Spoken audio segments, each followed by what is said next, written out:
voter তালিকাৰ পৰা লাখ লাখ মানুহৰ নাম কৰ্তন হৈছে হয় আপোনাৰ নাম কৰ্তন হৈছে নে নাই কেনেকৈ চেক কৰিব চাই লওক ইয়াৰ বাবে প্ৰথমত গুগল ব্ৰাউজাৰটো ওপেন কৰিব আপোনাৰ মোবাইল ফোনৰ পৰা তাৰ পিছত আপুনি সাৰ্চ বাৰত টাইপ কৰিব সাৰ্চ ইন ইলেক্টৰেল ৰোল চাওক মই সাৰ্চ কৰি আছো সাৰ্চ ইন ইলেক্টৰেল ৰোল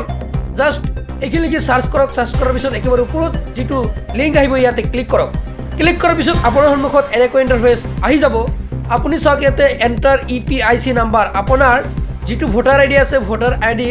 কাৰ্ডত আপোনাৰ ইপিআইসি নাম্বাৰ আছে তাৰ পিছত সিলেক্ট ষ্টেট আসাম সিলেক্ট কৰিব তাৰ পিছত ক্যাপচাটো আছে যেনেকৈ লিখা আছে চাওক SS76K9 মোৰ যেনেকৈ আছে তেনেকৈ দিছো আপোনালোকে এইখিনি দিয়াৰ পিছত সাৰ্চ অপচনত ক্লিক কৰক ক্লিক কৰি তাৰ লগে লগে তলত চাব ইপিআইসি নাম্বাৰ তাৰ পিছত আপোনাৰ নাম ইংলিশ আৰু অসমীয়া দুটাত থাকিব তাৰ পিছত ৰিলেটিভ নাম থাকিব ডিস্ট্ৰিক্টৰ নাম এসেম্বলি তাৰ পিছত পাৰ্ট আপোনাৰ পুলিশ ষ্টেচন এইসমূহ থাকিব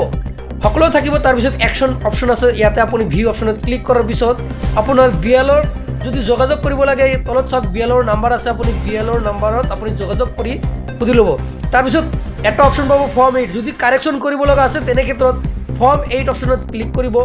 ক্লিক কৰি আপুনি আকৌ ফৰ্ম 8 আছে ফিল ফৰ্ম 8 ইয়াতে ক্লিক কৰি আপুনি